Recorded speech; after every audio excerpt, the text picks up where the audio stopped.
Keep going. You're just not good enough. You can do it. You can't do You this. don't have what it takes. Don't listen to those voices. It's too hard. You'll never make it. You can do it. Yes, you can do it. Just keep your eyes open next time.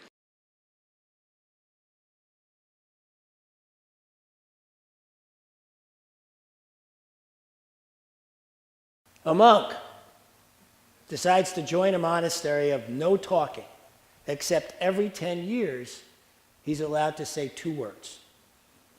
So the first 10 years go by, and the head monk finally tells him, okay, speak your 2 words.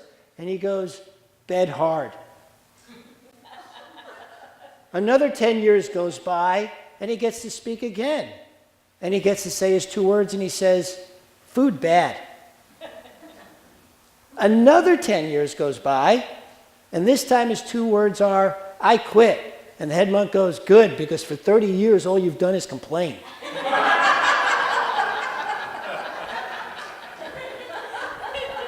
Receptivity prayer. Okay, together. I am open to the evolution of my soul. My mind is alert. My heart is receptive. My next step is here and now. And so it is. Yes, it is. So today, thank you. So today, I'm here to talk to you about not letting critics stop you. And what was really hilarious about that is, so they're up here doing that thing, and they get to the last candle, and she goes, this is the healing candle. And my mind jumps to, wait a minute, there's nothing to be healed, only truth to be revealed. And then I realized, ha-ha, I'm being critical. Because, in life we do feel that healing, and it is important to us. It may be true, and it probably is true that there's nothing to be healed, only truth to be revealed. But that's not the way we experience it. How we experience it is through healing. We feel sick, we then feel better. We feel diseased, then we feel more ease. That's how we feel it. And so to be critical, just because we have this saying, and just because it may be true on a spiritual level, well, that's one way in which we allow our critical minds to get in our way. You don't want to let critics stop you, and yet that happens all the time. I was thinking this morning how one thing we could do to not be faced with criticism is to stay home, lock the door, and never go out. And then I thought, no, because then you're stuck with yourself. And I don't know about you, but I'm my worst critic. I mean, I almost didn't post that video. It got more views than any other video I've posted so far, and I almost didn't post it because the camera work was jiggly. I was like, oh, it's not good enough to be posted.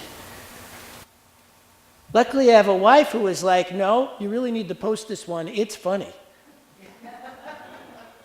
And so we did, but we can get in our own way. So it isn't just outside critics that can get in our way, it's our inside critics. I heard this story about Henry Ford.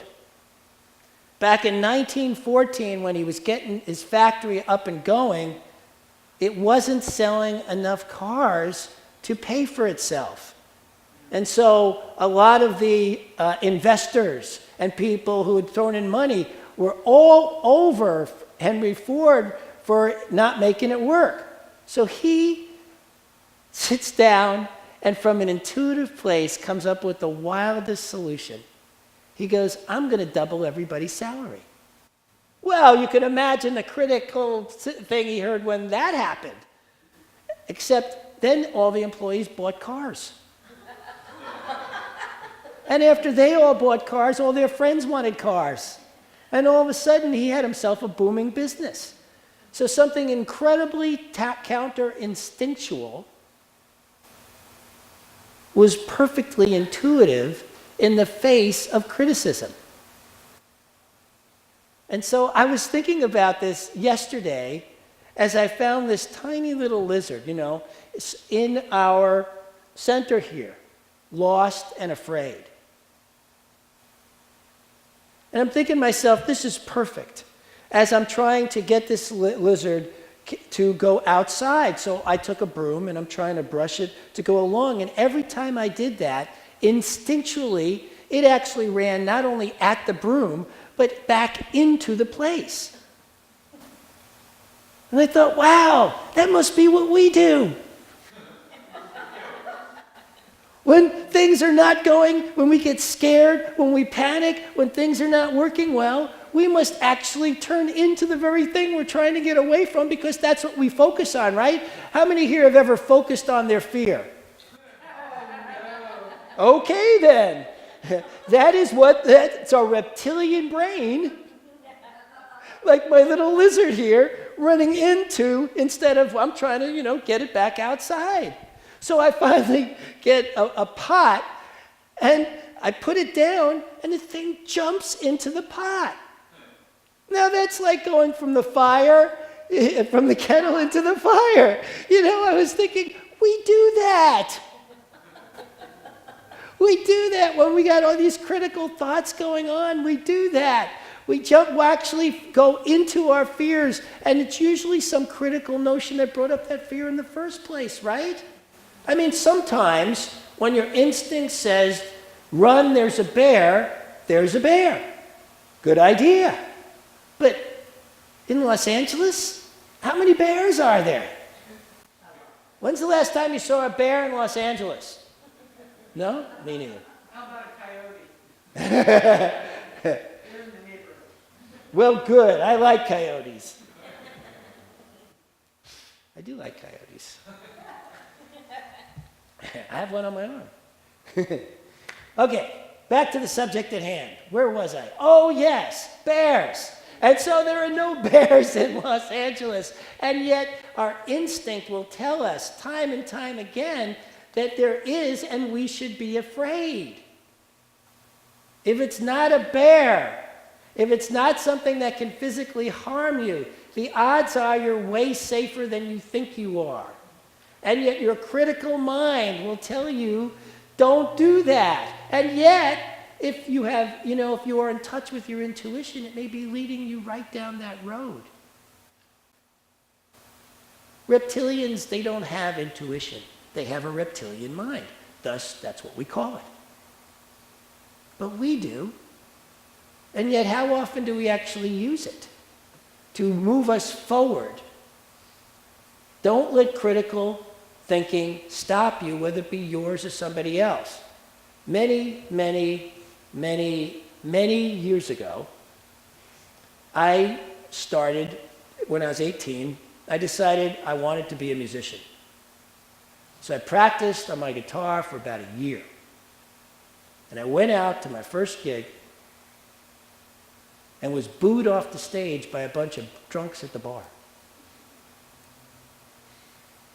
So I went home with my tail between my legs, practiced and practiced and practiced for another 6 months, went out to one of the biggest open mics in New York City, and after I played, an agent came running backstage, and she said, you really have no talent at this, but you should try acting because you're cute.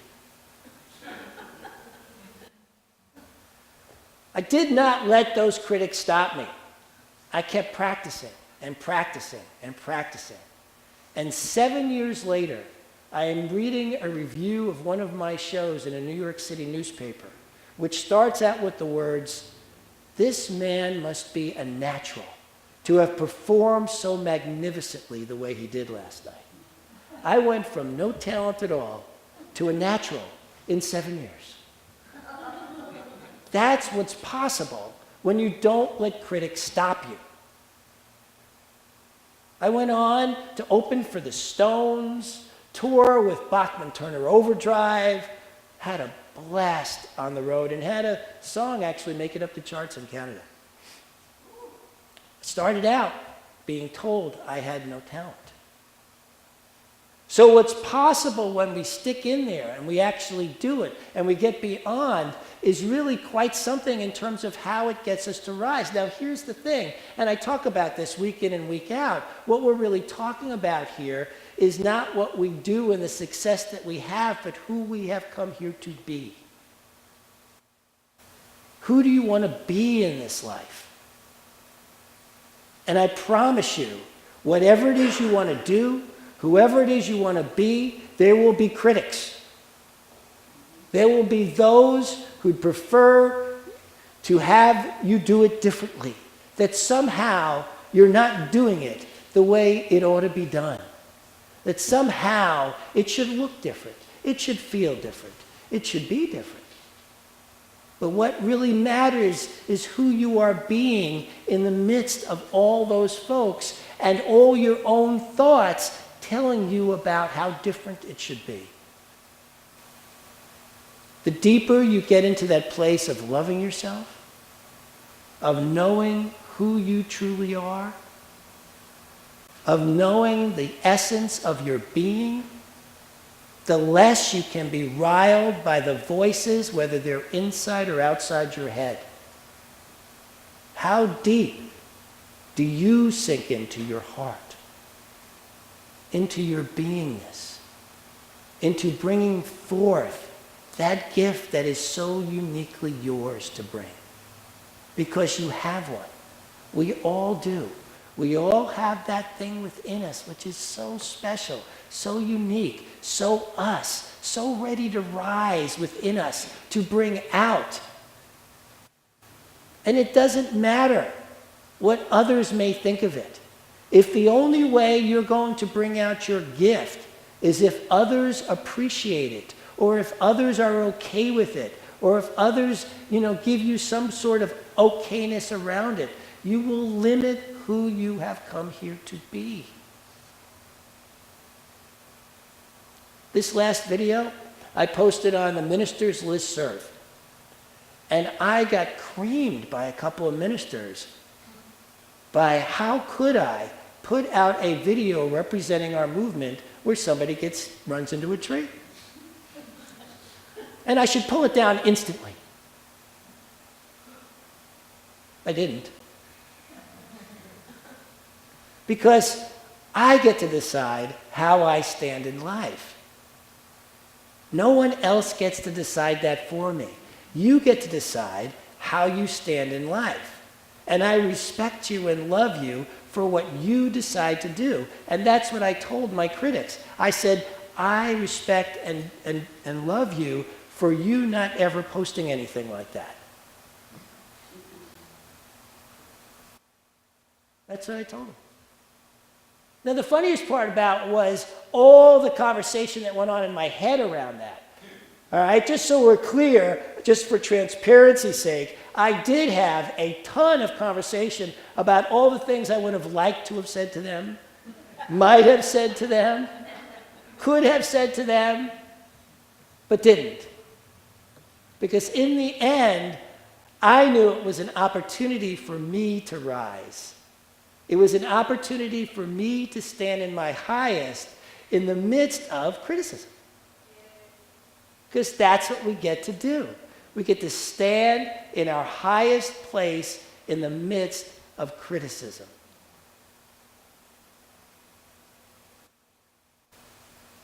There is a spiritual nature in each of us. Moving up, right? Vibrating within us. Moving. Do you feel that? Do you feel your own? Do you take time to check in to that part of you that knows the goodness of who you are, that knows your highest and best?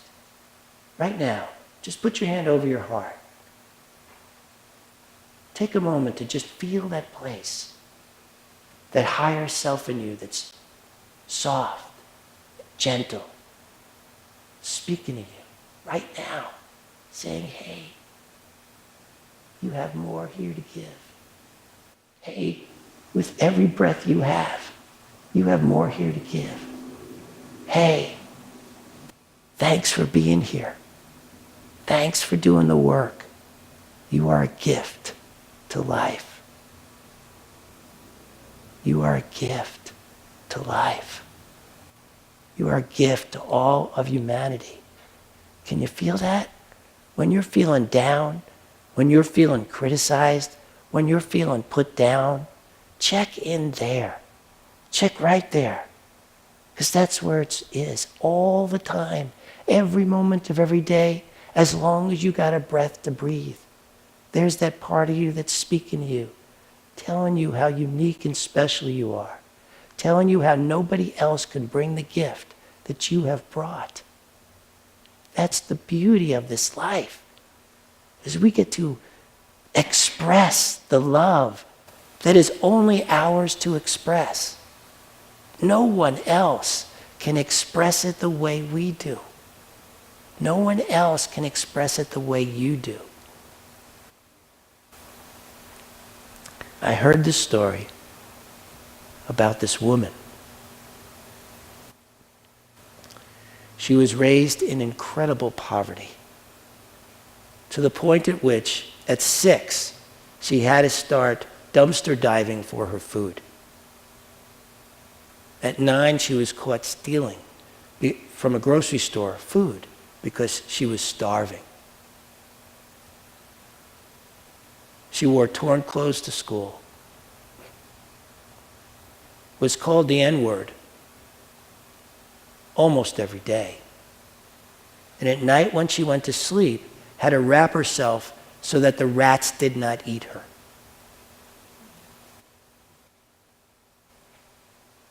She decided she was not going to live that way, that she was going to rise, that there was something in her that was larger than everyone who was telling her she would never be more than black trash.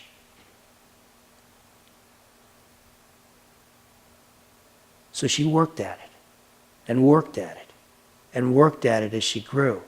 She wound up getting a full scholarship to Juilliard, the most famous art school in the country.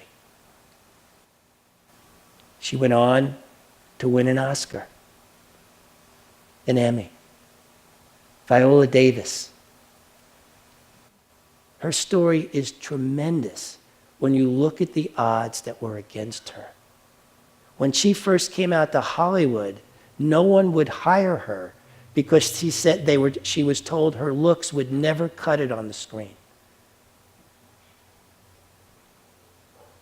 She was put down by every major producer in Hollywood, but kept at it.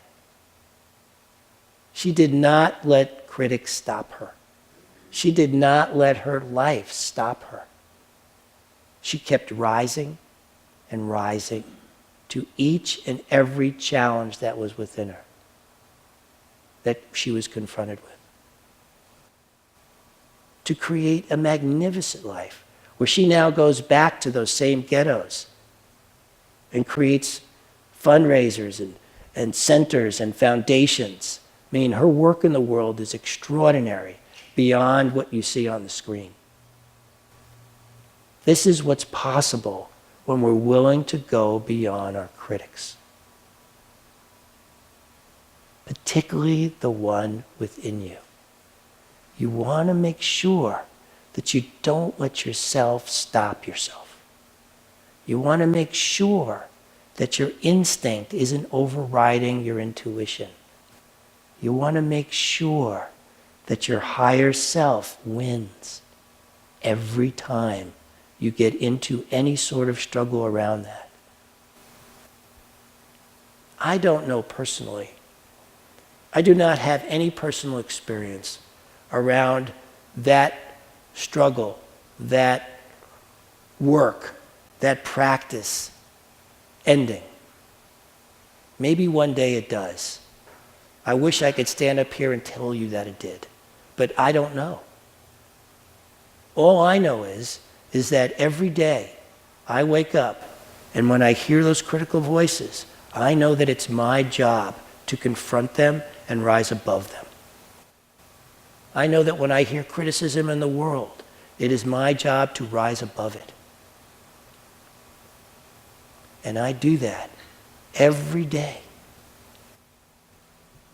It's not easy, but it's totally worth it. Because what we have within us is this incredible power. What we have within us is a presence, a spirit, a beautiful essence for us to bring forth, to be the expression of, to rise, beyond anything that looks less than that, right? We live in a human world, and so yes, there is pain, there is criticism, there is healing, there is drama. Anybody have a dramaless life in here? No, this is what we have here. It's actually the beauty of life, you know? I want to tell you that for me, the drama is part of the fun. Drama part of the fun? Sure. Who would go sit and watch a movie that was 2.5 to 3 hours or 20 years where the only thing that happened was a person sitting on a beach looking at a sunset? Would anybody here go see that movie? No. We like movies with a lot of action, with a lot of adventure, with deep stories that move us to tears and to laughter. Well, that's what you want in your life. A deep story that moves you to tears and to laughter. You want that in your life. I encourage you to have that in your life. A story filled with tears, adventure, and laughter. I love my story because of that, because it's filled with that, because I'm always looking for the next thing, right? It's like whatever my next step is, I want to know. And then I'm going to take it. And I don't care if it's easy, hard, or whatever. Look for your next step. Whatever it is, your intuition knows. It's before you. No critic can stop that. Only you can. And don't. I challenge you to take your next step. And then once you've taken that step, take your next step. And once you've taken that step, take your next step. And keep taking those steps, because each one is leading you up a staircase of rising to the person you have come here to be. Every step you take is leading you towards that goal. So that when you are on your deathbed, when it's time to head out, you're sitting there going, I did it. Not that I achieved this or that, but that I have become that person who I always felt was in me to be. That's what you want to be saying at that time. And that's what's possible. So take your next step. Don't let any critic stop you. Keep taking those steps, one right after the other. Keep rising. And I know for you, you will be who you have come here to be. I love you. Thank you. Well, all right. Take out what you brought to give. Hold it in your hand. Hold it in your hand. Unfold it. Unfurl it. Uncrinkle it. This is power. This is presence. This is how we develop our law of circulation within us. This is how we feel the best and highest that is ours to be in life is by what we give. Because what we give returns to us multiplied abundantly. And let's say our affirmation together. God is the source of all supply. Money is God in action. What we give, we receive multiplied abundantly. All that God is, I am, and so it is.